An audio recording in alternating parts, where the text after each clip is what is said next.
welcome to you all, wherever you are and wherever you are joining us from. We're delighted to see you. We've had over 1,500 registrations for this session today from all corners of the globe. And whatever time zone you're in, whether you're getting up early, going to bed late, I thank you so much for coming together to hear from our experts today and to discuss a subject that matters to every one of us, which is the heart of nursing. I'm Emily McWhirter. I'm your host and moderator for the next hour and a quarter.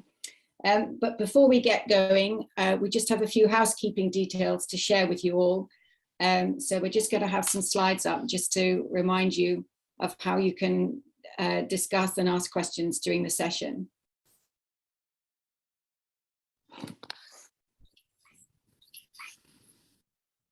So first of all, our session is being interpreted live in French and Spanish. So if you would like to listen,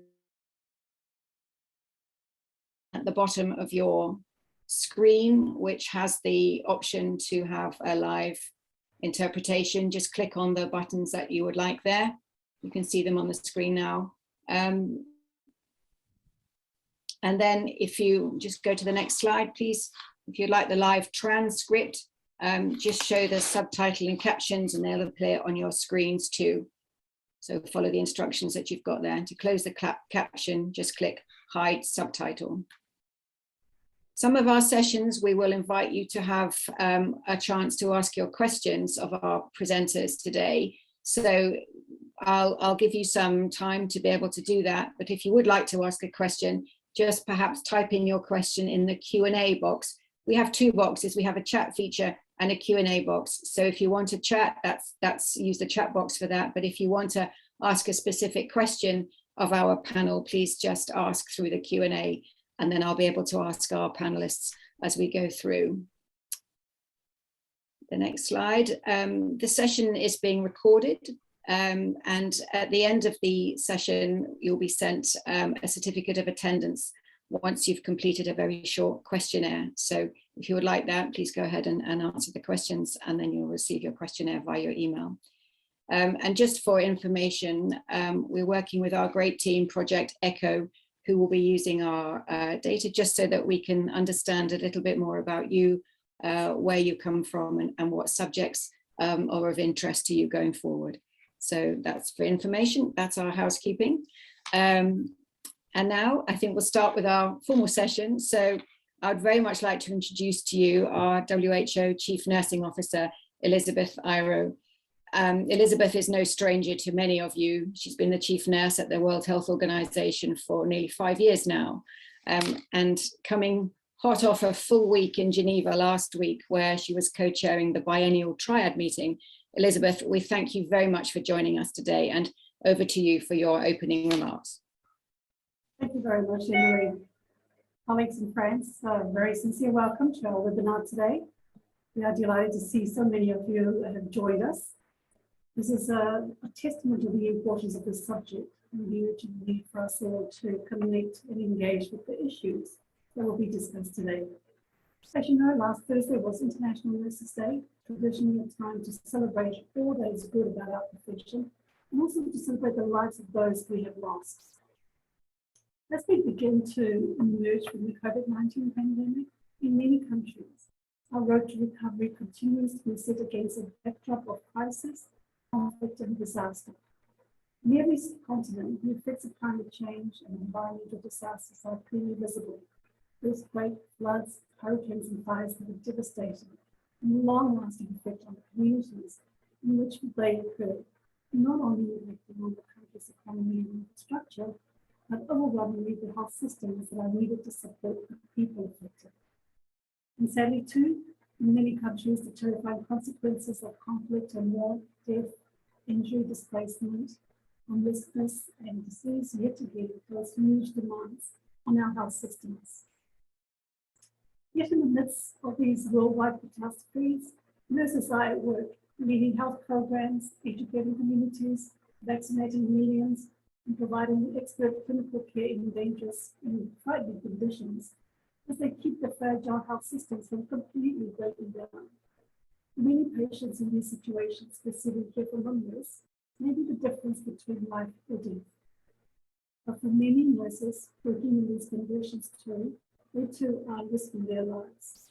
Many are not prepared with the knowledge or skills to manage a wide spectrum of clinical needs. Many are frightened for their own lives and those of their own families. Many face months and often years of work in emergency and crisis situations, caring for those who are dying in traumatic circumstances on a daily basis. So today we will hear from those who have experienced working in these situations, from nurses themselves and doctors who work with them. We will listen to their stories and hear from them as they tell us how and why they provide nursing care. Our aim is that we will learn from these stories and use them to strengthen and support development of policy and training in areas where it is needed most.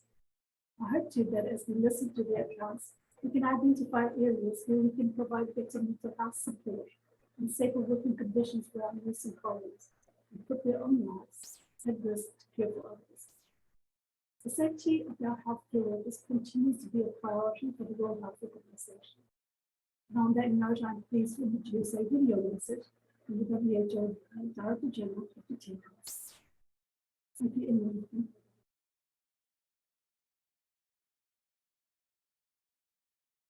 Last week was the International Nurses Day, a time to recognize and celebrate the incredible work of nurses around the world. It's a time to say thank you for the sacrifices that so many nurses have made to support your communities over the past 2 years to prevent and treat COVID-19 and to maintain essential health services. The Russian Federation's invasion of Ukraine and its impact on health also shows that there is no health without peace. During my recent visit to Ukraine, I met nurses and other health workers who are continuing to protect and promote health despite the circumstances. But of course, Ukraine is not the only country where conflict is a threat to health. So for this year, WHO has verified 318 attacks on healthcare in 12 countries and territories. Each of these attacks puts health workers and patients at extreme risk and disrupts essential services on which many people rely. And each is a violation of international humanitarian law. Healthcare is never a legitimate target. So I pay a very special thanks to all nurses who continue to work in difficult and dangerous environments. And thank you to all nurses for your contribution to making the world a healthier, safer, and fairer place. Thank you very much indeed, Dr. Tedros. And we thank you for all your support to nurses around the world and for raising the issues that are really important to us too. We appreciate the time and your message. Thank you. I'd now like to introduce you to another very familiar face at the World Health Organization, someone who has guided and directed our work across the world over the last 2.5 years. Dr. Mike Ryan, Executive Director of the Health Emergencies Program, has been leading the team responsible for the international containment and treatment of COVID-19. Before that, Dr. Ryan has worked extensively in countries following disasters and during conflicts. His experiences working with colleagues in challenging situations, particularly with nurses, is second to none, and we are absolutely delighted that Dr. Ryan is able to join us today. Dr. Ryan is going to talk to us first and has said that he is happy to take some questions. So if you would like to ask a question or make a comment, please do so in the Q&A box, and I will ask these on your behalf if we have time at the end of the session. So I shall pass quickly on to you, Dr. Ryan. Thank you so much for joining us. Over to you. Thanks so much. I'm sorry I was a little late arriving, but it's great and it's nice to hear Dr. Tedros's words, and I echo them. I echo them completely. And it's a great honor for me personally to be here discussing the importance of nursing, midwifery, and the allied professions in health, and most especially in crises.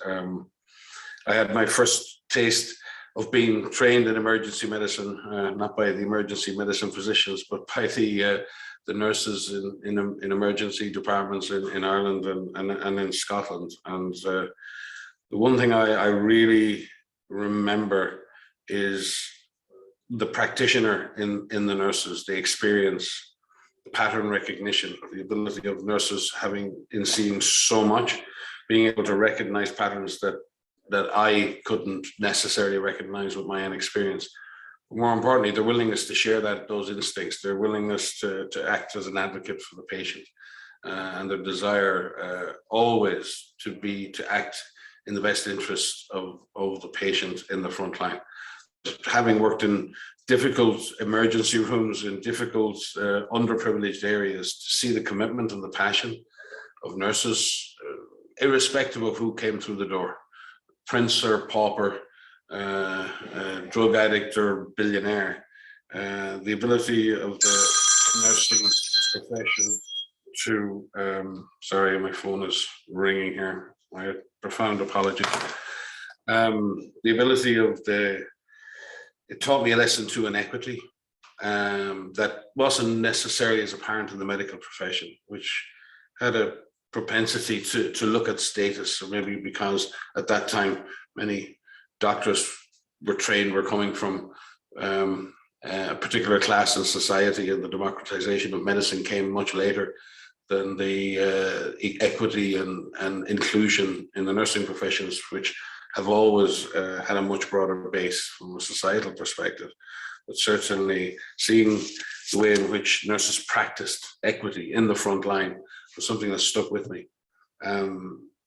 The ability of nurses in the front line to adapt, to use what's available, to make it work. I've seen that in the front lines of conflict, but I've also seen that in the urban emergency rooms in the middle of winter with overwhelming cases of influenza, and on a Saturday night accidents and everything else, seeing how nurses can make do. Unfortunately, maybe nurses make do too much, and they make up too much of the gap in investment in health by stretching themselves and their families to make up that gap, to make up for a lack of investment, to make up for a lack of funding, to make up for a lack of equity. Nurses are often the ones that stretch to make the system work. And then the system takes credit, and the politicians take credit for the wonderful system. But when you actually work in it, you realize how much that stretch between what is funded and what is actually delivered is almost exclusively absorbed and delivered by the nursing profession. Again, a profession that is populated by men and women, but clearly female nurses are predominant in the nursing profession all over the world and in the front lines of that profession. It's great to see more men joining the profession, but it's also important, I think, to maybe reflect that the nursing profession hasn't historically had its influence, not just because it was seen as different to medicine, but possibly because it was a profession that was dominated by female practitioners, and that's changing. I hope it's changing. You can tell me in the Q&A if it's changing. I hope to God it is, because any training or any capacity I have in the front line has been as much driven into me by nurses than by anybody else, and certainly. I don't know to the extent to which they still exist, but the head nurses and the nursing sisters who led many of the frontline work in the emergency rooms and in the wards were just something to behold in the way they delivered and drove us as well as their fellow nurses. I think today is, from my perspective, I need to say thank you. I need to say thank you as the Executive Director of the Emergencies Programme on behalf of the DG. I need to say thank you to the nursing profession on behalf of everybody in WHO for what nurses have done in COVID-19, what nurses are doing today in Ukraine and around the world in so many other emergencies. But I also want to thank you as a private citizen, as someone whose family and friends and kids have benefited from the compassion and professionalism of nurses in crisis, because it doesn't matter if the crisis is global. There are crises every day. There are crises in families. There are crises in car accidents, mini crises, small crises. But to the people wrapped up in them, they're earth-shattering, sometimes life-ending crises. And within that world, I think nurses are very important because they're present. Very often, first people present and people roll into hospital or come into a practice.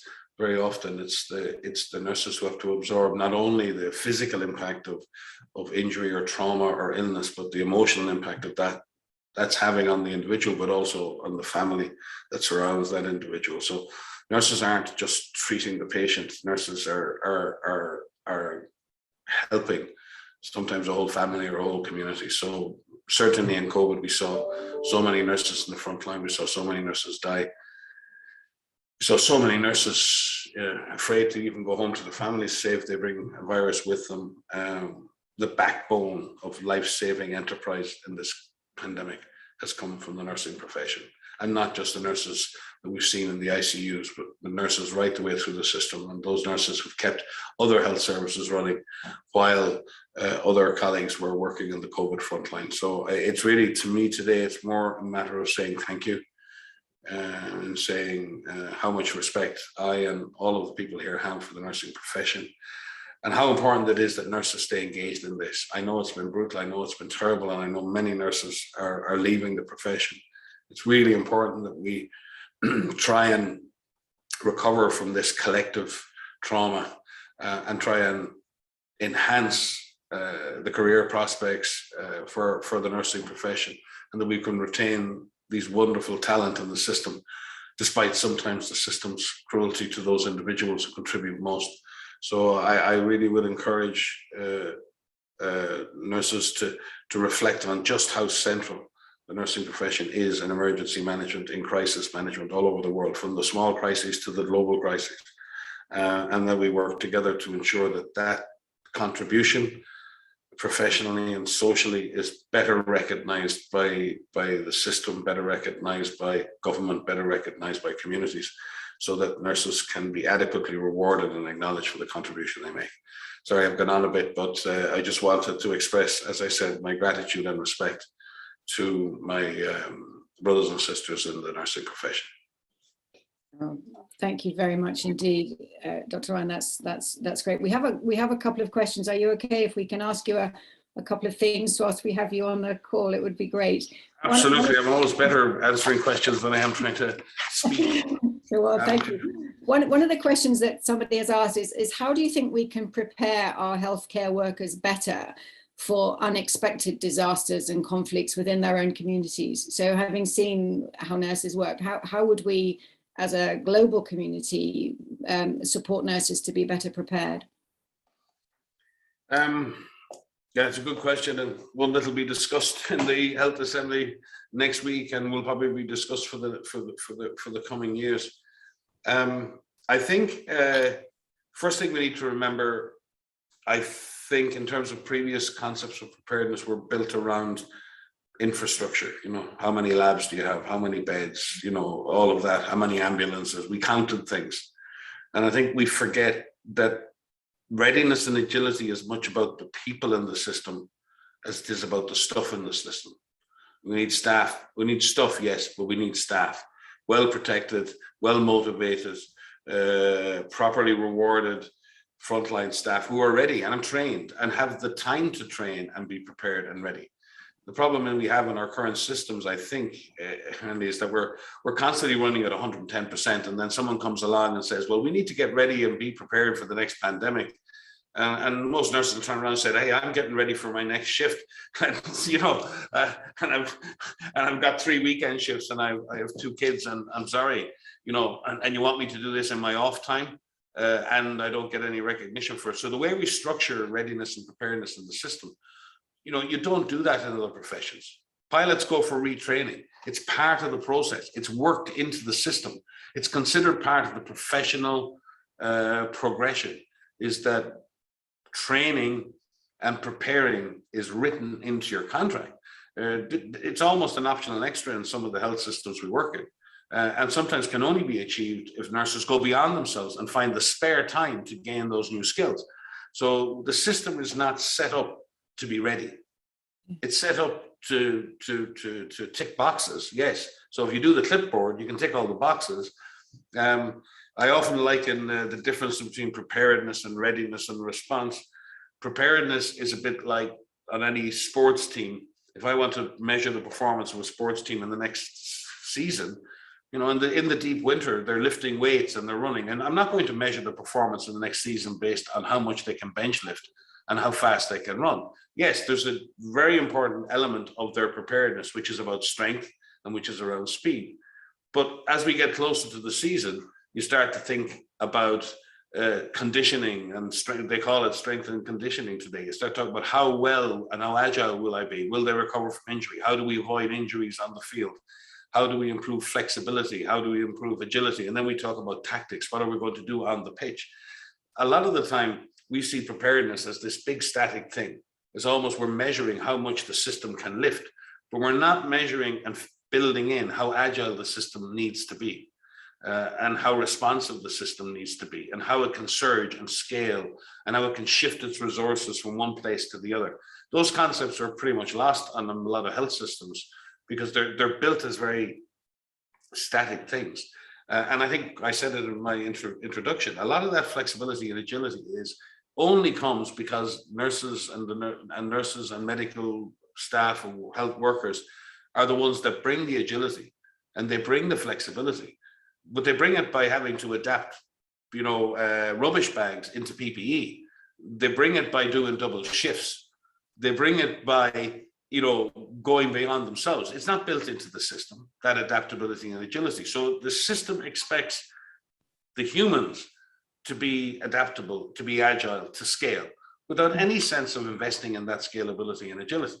So that's what I find most frustrating, is we recognize that these things are needed, but we expect, particularly the nursing profession, to almost provide it without any investment, without any training, without any extra time to be able to do that. Sorry, I'm giving a long answer to a very short and good question, but I think there's a fundamental structural problem in the way we prepare and the way we create the space, the time, and the funding needed to do proper preparedness and readiness in the health system. Thank you. It's a question that's come in from Jose in Spain, and I would just like to follow on from this. Do you think that the WHO emergency program will ever want to create a rapid intervention group of volunteer nurses? Is that something that's ever been considered? Absolutely. We have volunteer nurses all over our system through the EMTs program. The emergency medical teams are often predominated by nursing professionals in them. We have our GORN teams very often have people with nursing backgrounds, not just epidemiologists. Certainly, I think it's underrepresented. I think nursing profession is underrepresented in international response. And certainly, when you go and look at it, it's interesting when they call it, say, MSF is Médecins Sans Frontières, Doctors Without Borders. They should call it Nurses Without Borders, because in my experience, I've met way more nurses in MSF than I've met medics. So there is this under recognition of the importance of nurses deploying in the front line, and you end up with the mismatch where and especially when you go into the front line and you're dealing with other nurses, and having that shared experience means you get a lot more impact and influence. And I've often felt sitting in a room, I've been in rooms in Ebola with a room full of community nurses looking at contact tracing, and I'm the medic, and I would have been much better in that situation to have a highly trained community nurse trained in contact tracing, having that discussion with his or her counterparts, than me adapting my. So I think we need more nurse leadership in frontline emergency response. And I do think we need more nurses deploying, not just nurses from a clinical perspective, but particularly, and I think what's grossly underrepresented, even in WHO, is public health nursing. As part of that process. Public health is seen as the domain of the epidemiologists and the public health consultants and practitioners or whatever.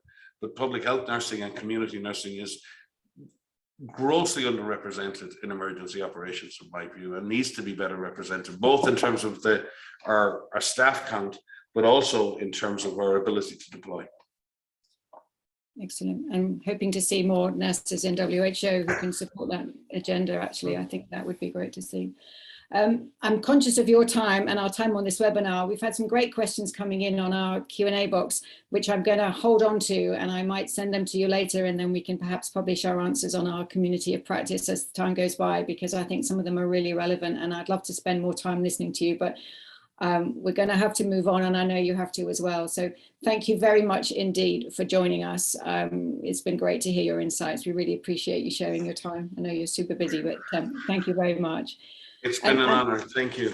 Oh, no, thank you. But really timely that you mentioned the Médecins Sans Frontières, because our next two speakers perfectly come from Médecins Sans Frontières and are both awesome, amazing nurses. So I'm going to introduce you to Dorothy Wyatt, Nurse Advisor for MSF, and Vicky Tracy Wong, Nurse Advisor and Head of the MSF Leadership Program.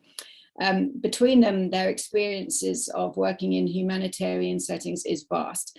And I'm delighted that they've agreed to share with us some of their own personal reflections and those of some of their colleagues too. So I'm going to hand straight over to you both, and thank you very much for joining us.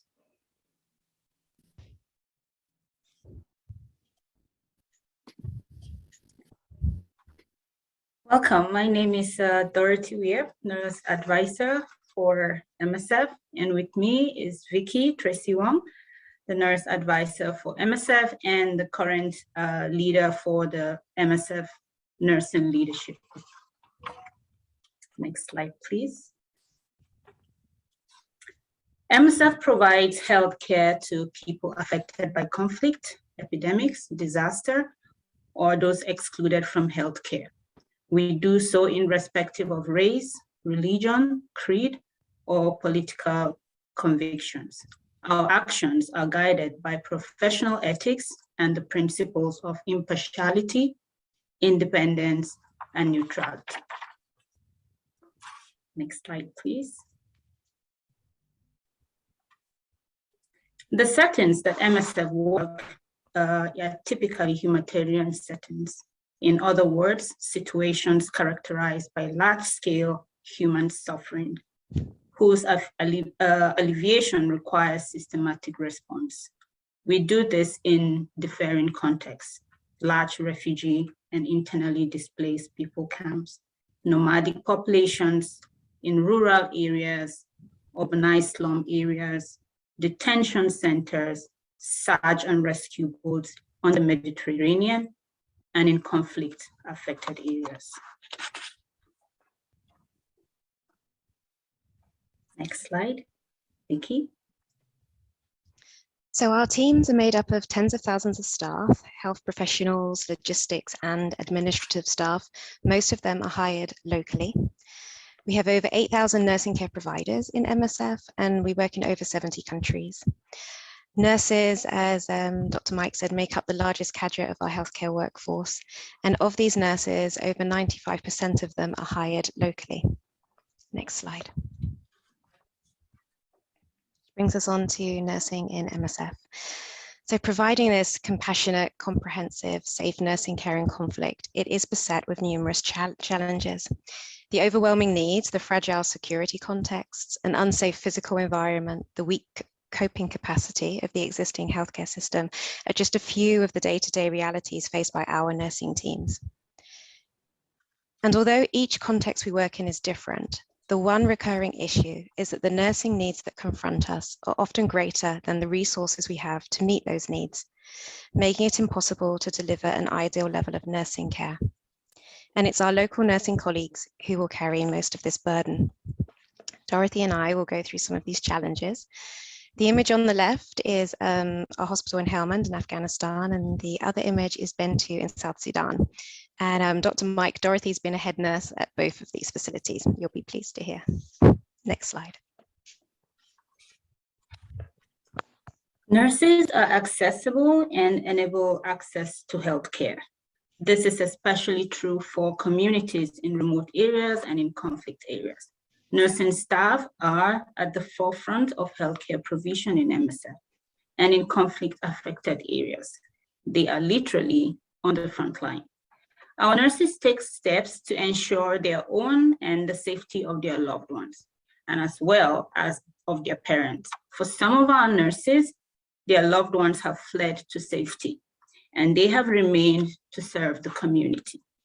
MSF nurses are part of the communities they serve, and they have a good understanding of local issues and cultures, which affect them and their families, and the loved ones, and as well as their parents. Nurses spend considerable time with their patients, providing personal, intimate care, and ensuring continuity of care over time. This proximity to patients and cultural sensitivity is invaluable for MSF. Ahmed, 1.5 months old, has malnutrition on the first photo. His mother, Bibi Hajira, is 16 years old. She brought him to the inpatient therapeutic feeding center supported by MSF in Hospital Bust, Lashkargah in Helmand province in Afghanistan. The second photo is a 19-year-old woman and her 6-month-old child at Tari Hospital in Papua New Guinea. The third photo is a woman who carried bread for breakfast for her family of 12. The family lives in Marib, Yemen. Next slide, please. In conflict situations, the lack of security and the sheer scale of the loss and the destruction and the often kind of chaotic and frightening situations, it has a major impact upon nurses. MSF nurses may have to provide nursing care within or close to active conflict zones, and they can risk death not only whilst at work, but when commuting to and from work. And sometimes during their commute to work, they have to cross a front line. Curfews and roadblocks are common in conflict-affected areas, and curfews make it very difficult to provide 24-hour nursing care. The image on the right is in Syria following a missile strike, and this could be a scene that you would see on your commute to work. Next slide, please. Conflict brings high patient numbers. Nurses cannot devote as much time as normal to individual patients and to have work longer hours, despite physical and emotional fatigue. Finding well-trained nursing staff becomes a constant struggle in conflict settings. In Syria, since the beginning of the conflict in 2001, hundreds of health professionals have been killed, imprisoned, tortured, or immigrated. For nursing leaders, staffing shortage is a common problem they need to mitigate. The use of non-qualified or student nurses is a common compromise, but this also brings a high supervision burden. In conflict settings, nurses are required to take on additional roles. This may result in nurses working beyond the scope of their training or experience. For example, treating wounds and injuries that they have not encountered before, diseases they have studied only in theory, dealing with mass casualty or assisting the diagnostic lab. There may be no referral possibility requiring teams to deal with everything they see. The image on the left is the emergency room in Aden, Yemen, one of our largest trauma centers since 2015. And on the right is a mass casualty. Next slide, please. In conflict settings, nursing care is provided in damaged and potentially unsafe facilities, makeshift camps, or temporary tented setups. So these environments do not allow for optimal IPC standards, despite the best efforts of IPC nurses. And field hospitals without proper ventilation system and copious dust, it hinders a nurse's ability to simply maintain an aseptic field for wound care or for IV lines. And the lack of space, it reduces the ability to isolate patients when needed. And these kind of narrow spaces, it doesn't allow for privacy, which impacts greatly upon the provision of nursing care and the delivery of end-of-life care and a dignified death. When supply lines are cut, nurses must work with fewer resources, and this requires from them these on-the-spot assessment and problem-solving skills, including making judgments about what compromises can be made to nursing care with the minimal impact on your patient's safety and their well-being. In some conflict contexts, even the basics of clean water is not available due to the contamination of the water supply systems. For nurses, this impacts upon the flushing of nasogastric tubes, for your hand hygiene, for assisting patients with their activities of daily living and their personal hygiene. And then there's the wider processes that nurses are responsible for. So for the cleaning and disinfection of nursing equipment, for the hospital kitchen, for the feeding of your patients, for laundry services, and the provision of clean sheets. The shortage of electricity is frequent, and alternatives such as generators or solar panels might not be available, or maybe they were destroyed. And you need the electricity for the running of your oxygen concentrators, for your suction pumps, for your lighting, and for you to be able to sterilize your equipment. So for MSF nurses, these technical and ethical dilemmas, they're a constant feature of working in conflict zones. Next slide. Nurses' knowledge and practices must adapt to the shifting ecology of war. It is crucial for nurses to train and build their capacities. For example, learning how to make the needed adaptations for infection prevention and control. The treatment of rape, sexual violence may be new for them. Learning to triage a large influx of patients in a mass casualty. For wound care, the nature of war injuries and the weapons used in recent warfare cause massive tissue destruction, increasing the likelihood of infection, and multi-drug resistance organisms are frequently found in these wounds. Nurses need to learn how to deal with these wounds and injuries. On the left is an Ebola training conducted for staff in the MSF Brussels office, and on the right is our nurse Eva, who is providing a basic life support training for MSF on the Mediterranean board on the Aquarius. Next slide, please. And finally, one challenge in humanitarian settings, and this is particularly pertinent for our locally recruited staff, is that the nurses may have to care for their own family members, friends, or acquaintances. And in conflict, nurses may even be called upon to nurse perpetrators of violence or members of hostile forces. So our nurses uphold their nursing ethics, and they embody the principles of impartiality, independence, and neutrality. To end our presentation, we're going to share a short video from some of our nursing colleagues from South Sudan, Nigeria, Yemen, Central African Republic, Myanmar, and Iraq. And they will share with you their personal experiences, their dedication to their community and their patients, their outstanding leadership skills, and how they uphold their professional nursing ethics.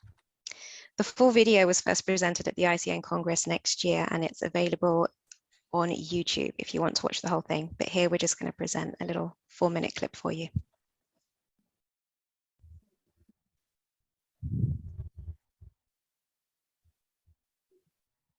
Currently, my family and loved ones, we are staying together, but due to the ongoing conflict, some of my family members were displaced and have to leave the conflict zone to the nearby state of Yobe, that's Damaturu.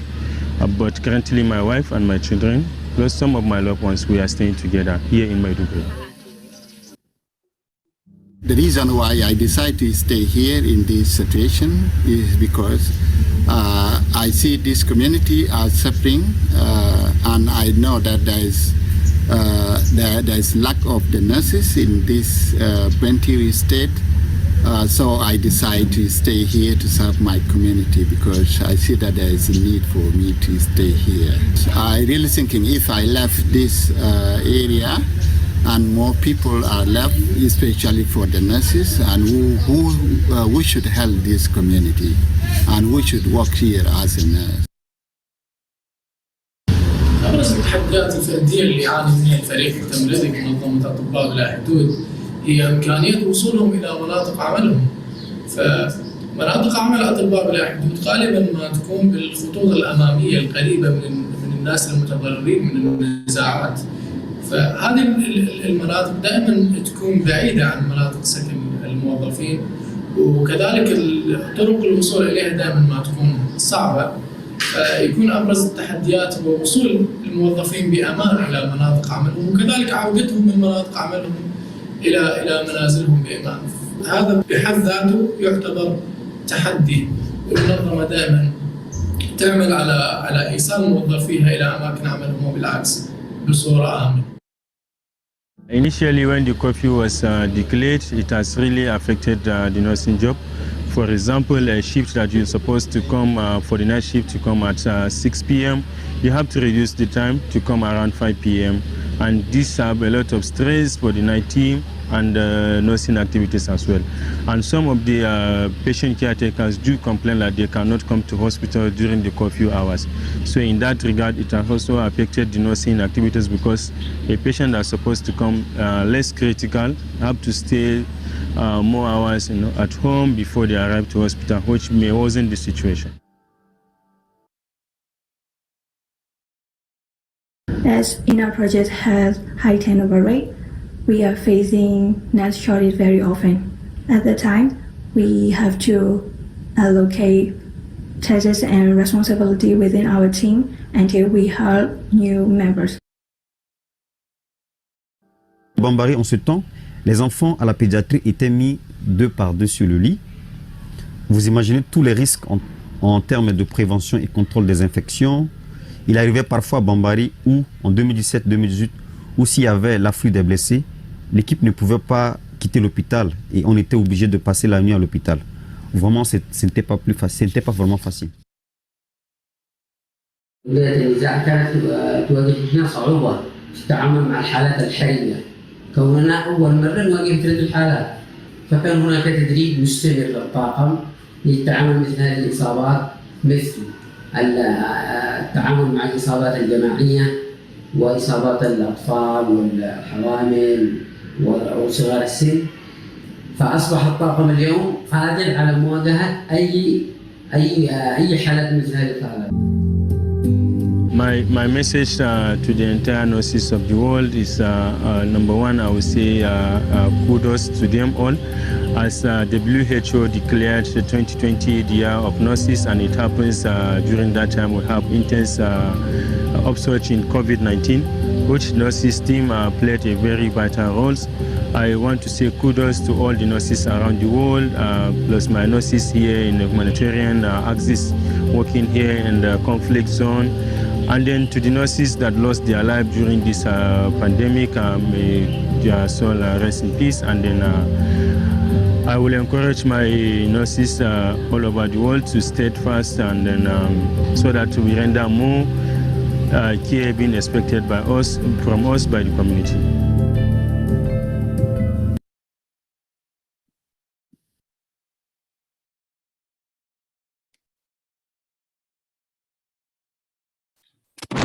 So there we have beautiful testimonies, really powerful testimonies from your colleagues. Thank you very much, Vicky and Dorothy, for your presentation. I think there's so much to think of, to absorb in the things that you and your colleagues have been saying about how truly challenging this is.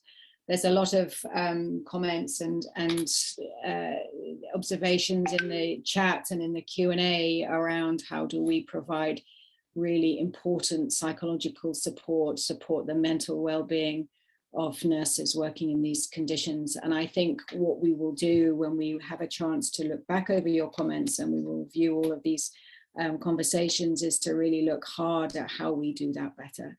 There's no doubt that nursing has really struggled through the COVID pandemic, but you overlay these environments on top of that, and you realize just how difficult this job can be for so many people and in so many different places where they're working. So thank you so much for making that real for us. I think listening to testimonies and stories is so valuable and really important evidence of what it's really like to work in those places. So thank you for your contribution to our session. I'm going to move on now to our next speaker, another incredible nurse whose experiences of working at the time of a horrendous national disaster is actually really hard to fathom. I'd like to introduce you to Dr. Mieko Ishii, now a professor in the Disaster Risk Management for Health Department at the International University of Health and Welfare in Japan, and was working as a local nurse coordinator in Japan on March the 11th, 2011. So on that day, a magnitude 9.0 earthquake struck in the Pacific Ocean off the northwest coast of the Toku region of Japan's Honshu Island, the greatest East Japan earthquake, name given to the event by the Japanese government. It triggered a massive tsunami that flooded more than 200 square miles of coastal land. Waves were estimated to be as high as 38 meters, which is the height of a 12-story building. An estimated 20,000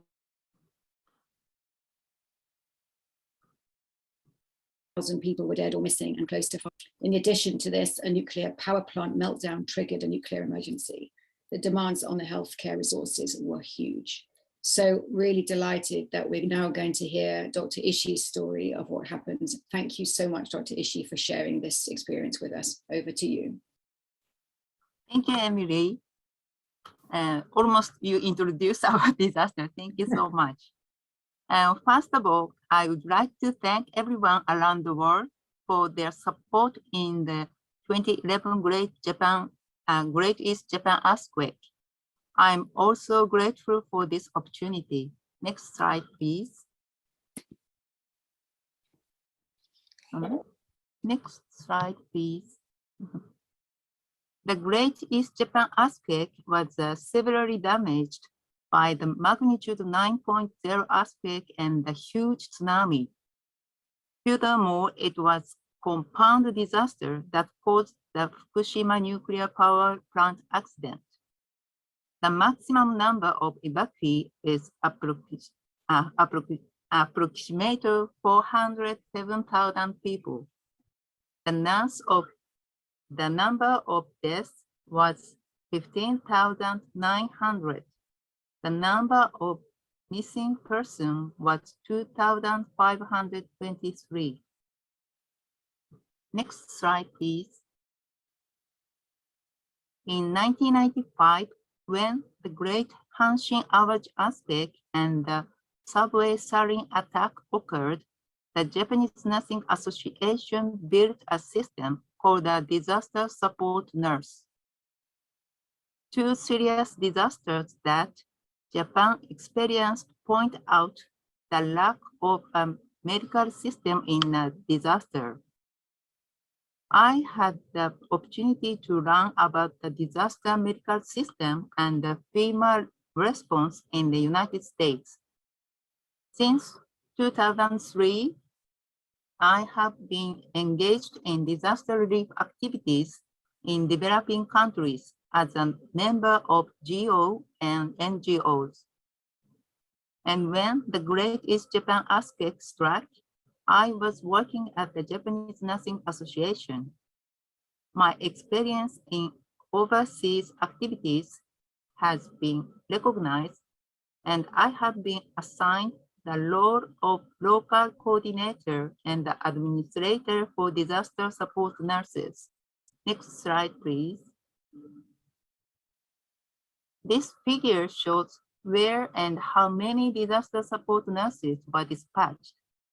I conducted the needs assessment in each region and found that the recovery of Ishinomaki City, Miyagi Prefecture was delayed. Therefore, we dispatched the most disaster support nurses to Ishinomaki City. Next slide, please. Disaster support nurses provided support activity at the hospital and the shelters. The main activity at the shelter were health monitoring of evacuees, emergency response for evacuees, medication guidance, wound treatment, and assessment of the shelter environment and the infectious diseases. Next, please.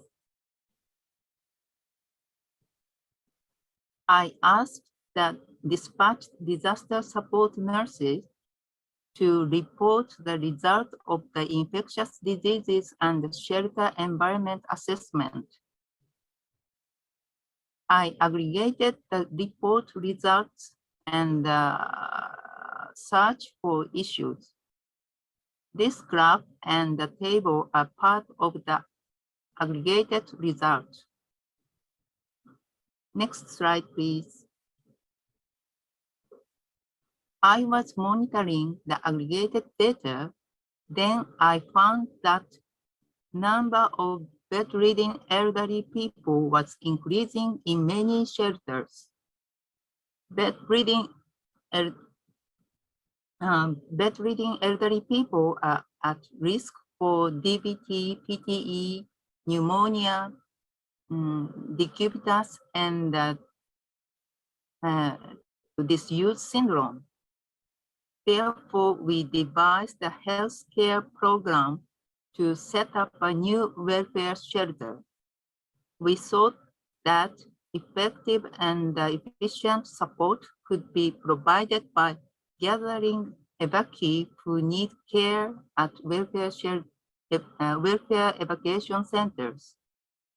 Also, I thought that the city health nurse who was monitoring each shelter could return to normal work if the need for monitoring was eliminated.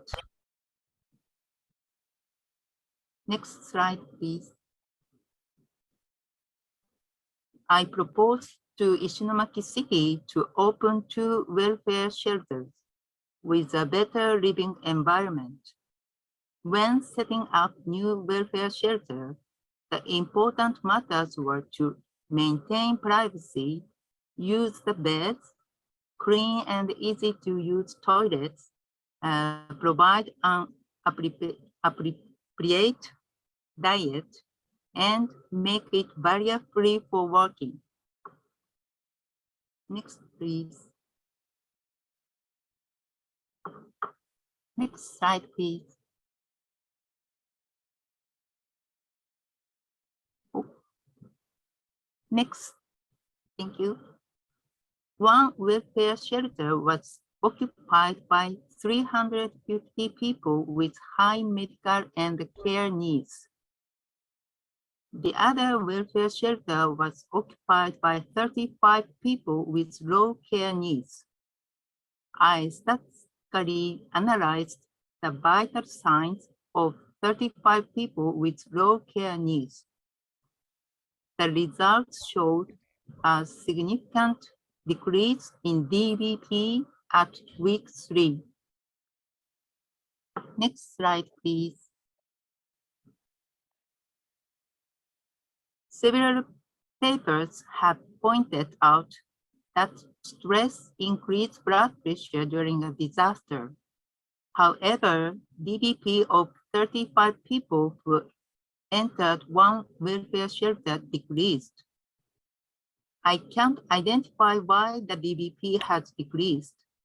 It is presumed that stress was reduced by ensuring privacy so that they could sleep better, providing intensive care and rehabilitation, and not seeing the city destroyed by the tsunami because they moved to the inland area. Next slide, please. To carry out more effective support activities in the disaster area, it is necessary not only to deliver service, but also to clarify issues in the disaster area and develop programs to solve those issues. It was Nanda Noknik that helped with the problem-solving process.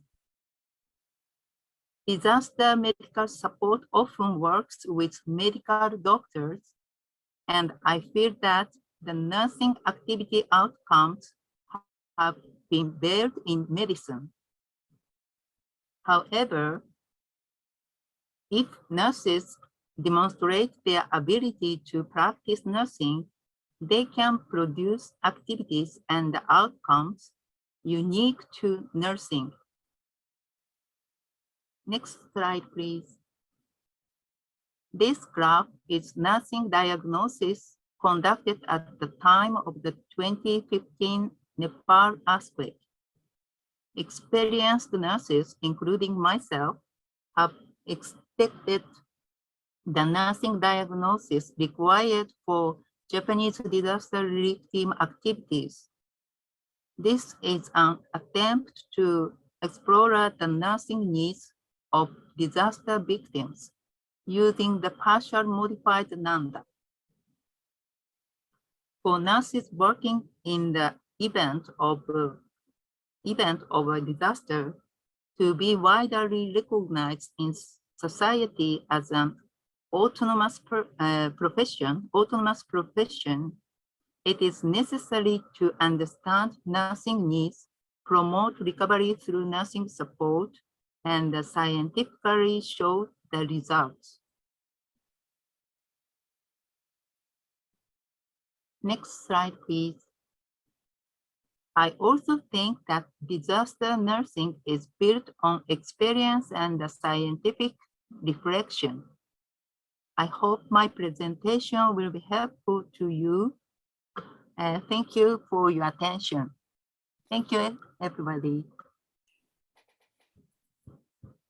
Thank you so much, Dr. Ishii. That's fascinating, actually. And it's really important to hear how you managed to recover and continue to rebuild through your use of data and research, which is really powerful for nurses, actually. Thank you so much. And thank you for your contribution in English. I'm amazed at how you can do that. So could you understand? Very I'm so sorry, my pronunciation is not so good. No, please understand. Absolutely, just glad that you're here and can talk to us. So thank you so much indeed. Very, very sincerely, thank you. I'm going to move on to our final speaker. I know there's been some comments too in the chat boxes and the Q&A for Dr. Ishii. And again, I'll reiterate that we will continue to have these conversations on the discussion forums in our community of practice, and we'll be sending information out as to how you can join our community if you haven't done so already. And I'll just show that at the end of the session.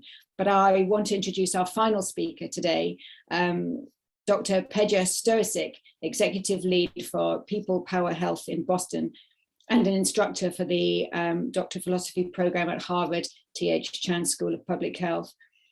We invited Dr. Stosic to our session today to talk to us about narrative leadership and to help us think about ways that we can use the stories and experiences like the ones we've heard today to make positive changes and to lead actions to improve our healthcare systems in all our communities. So again, Peja, very happy that you've agreed to take questions. So if you do have questions you'd like to ask of our speaker, please put them again in the Q&A box. I hope at the end we'll have a short time for Elizabeth to join Peja for any discussion. I know we're running short of time because the speeches have been so interesting, but over to you, Dr. Stosic. Thanks so much for joining us. Thank you. Thank you. And it's so great to be here with over 500 nurses and healthcare professionals from all over the world. It's such a privilege and pleasure. And I want to thank both Elizabeth and Emily and WHO for inviting me to be in this space because, you know, one of the things that, as it was mentioned, I'm an executive lead for People Power Health organization that is working to enable health professionals in different shapes and forms to be better advocates for their professions, for their patients, and for their communities that they are serving, which is a little bit of a different than just training health professionals to do the work that we do all the time. But let me start quickly by just introducing myself a little bit. You've got the bio, but wanted to share a little bit of a story. I was born and grew up in Yugoslavia, the country that doesn't exist anymore.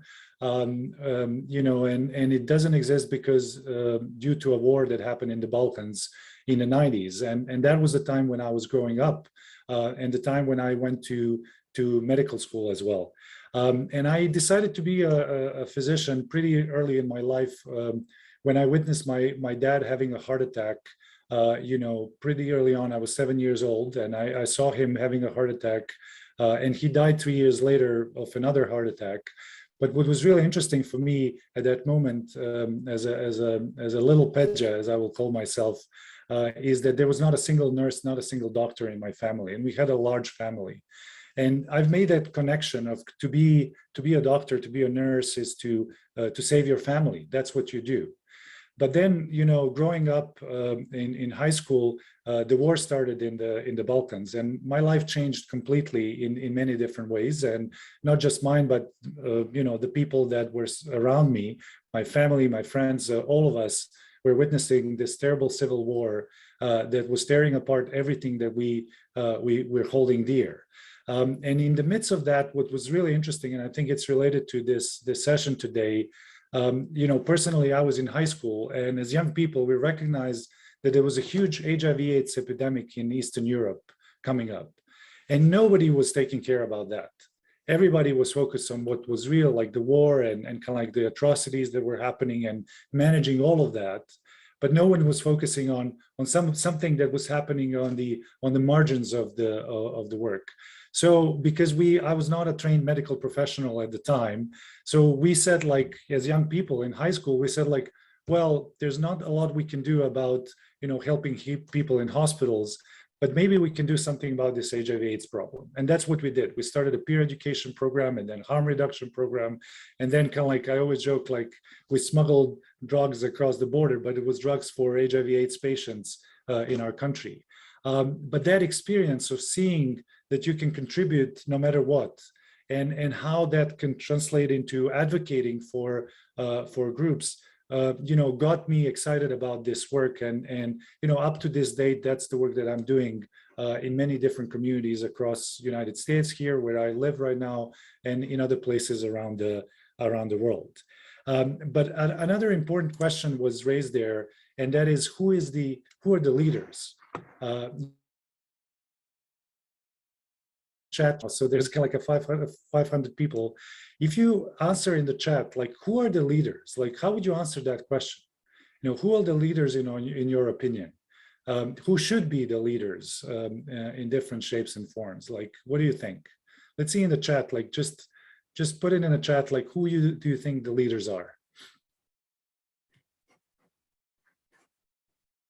Oh, yeah, I don't see anyone responding in the chat. Okay, politicians. Okay, great. Who else? Who else? The leaders. Let's see, like, more.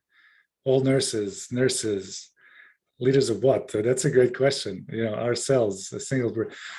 Midwives. I love this. This is exactly really important thing, because in many cases, what we think as leaders is like that those are the people who are in the position. Like they are, like, whoever is in the position of power or authority, they are the leaders. Or sometimes we think that the leaders are those who are in the spotlight. But in reality, the leaders are all around us. And that's the lesson that I've learned, that leadership is not a position nor a spotlight, it's a practice. It's something that you do. And for me personally, it is grounded in those three questions that I'm going to share with you that I've learned from a Professor Marshall Gantz, who is a professor here at Harvard Kennedy School. He's a long-term organizer and activist. These three questions raised by the Rabbi Hillel, Jerusalem sage, pretty early on, a long time ago, that if I'm not for myself, who will be for me? Which is not a selfish question. It's kind of like a question of, like, what am I bringing to this world, especially if I'm taking the lead? But then the second question, this is an important one. If I'm for myself alone, what am I? Because to become a who, it means that you have to interact with other people. And taking care of others is really, really important, as much as it is about yourself. And then the final one, if not now, when? And I really want you to reflect on this one, because it's an important one. We tend to kind of like wait for a moment for leadership and advocacy, but in reality, it is the right now that we need to do some of that work.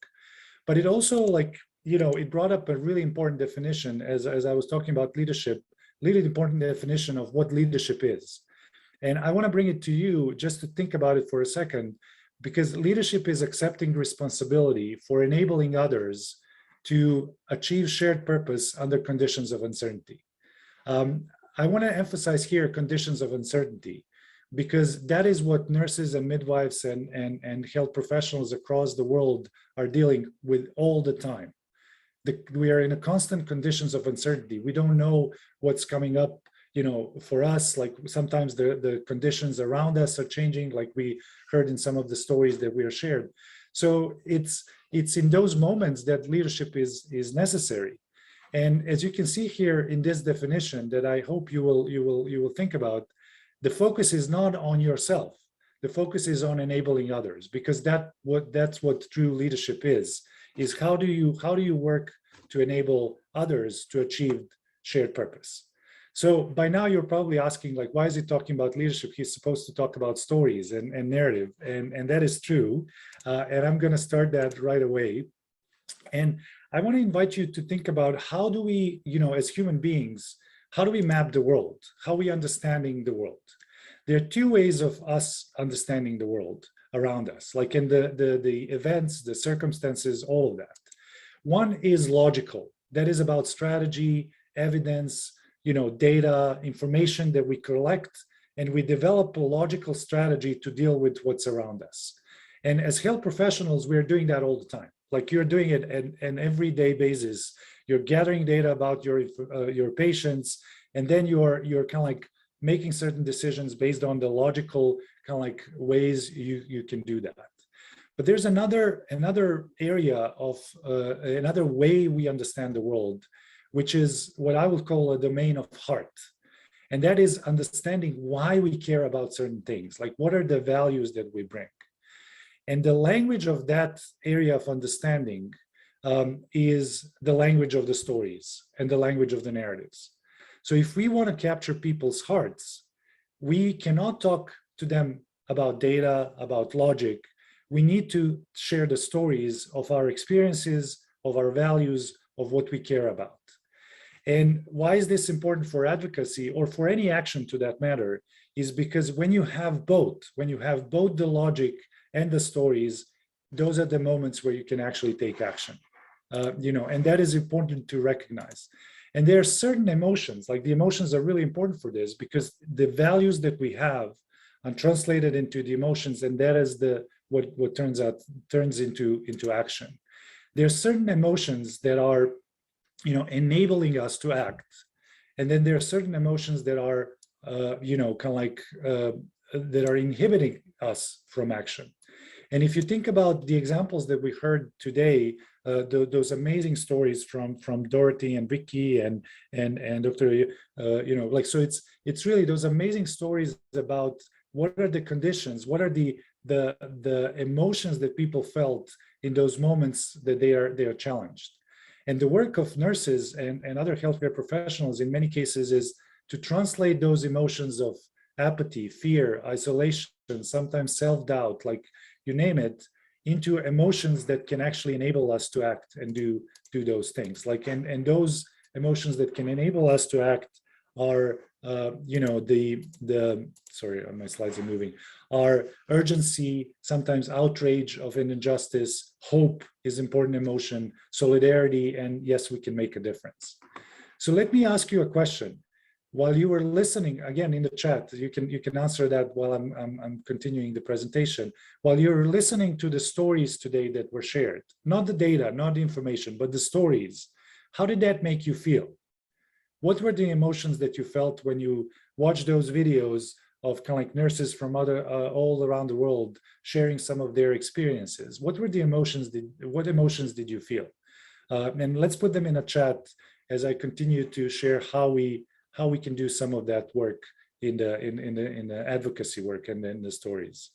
We hear humble, like humanity, some of them sad, empathy, motivated, appreciation, hope. That is really amazing. It's really interesting how the stories enable us to feel the emotions. And there's a particular way of sharing stories, is starting with the story of self, like who am I, why am I, what am I doing? Then sharing the story of us, why do we care, what we can do about it? And then finally, the story of now, which is about like, why should we act right now? And in those examples today, we've heard all those three stories. We've heard the stories of why do I care, why those people care, why should we care as a community, and the stories of why now, why is it important to do this work right now. And as you can see by the chat, like there's so many emotions that those stories can bring. And if you're in advocacy work, if you're doing the work of advocacy and you're trying to really advocate for your profession, for your patients, for your communities, this practice of telling the stories is a critical one to move people into action. Yes, it's important to share data, but sharing stories will enable emotions. And if people feel the emotions, then they can act. And I want to invite you at the end of my presentation to think about is like, how did you learn how to ride a bike? You didn't learn by studying by psychology or reading or watching a YouTube video. You learn to ride a bike by getting on a bike and trying it on, trying how to see. It's the same thing with stories. I invite you in the next period, next couple of weeks, to try sharing your story, which is really, really important, with your colleagues and see what will happen. And I can assure you that you will see how powerful that is and how it can be translated into action. And if you want to learn more about these and these skills, feel free to visit our website and get in touch with us. We're doing this work all across the globe, and happy to provide more information how to share stories to advance policies and advance the work of our communities. So with that, I will pass it back to Emily.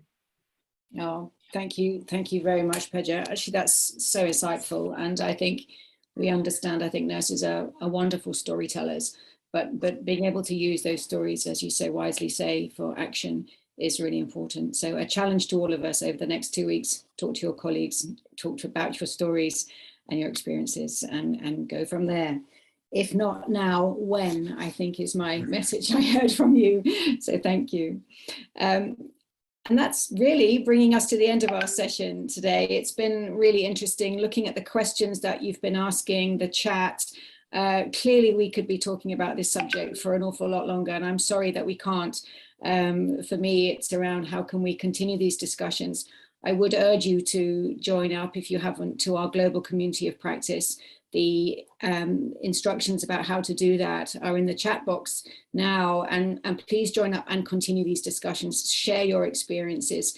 We'll signpost on the platform for where you can do that, and let's continue these discussions. They're really powerful, they're really important, and we need to make sure our voices are being heard all around the world for people, particularly those working in these really difficult and stressful places.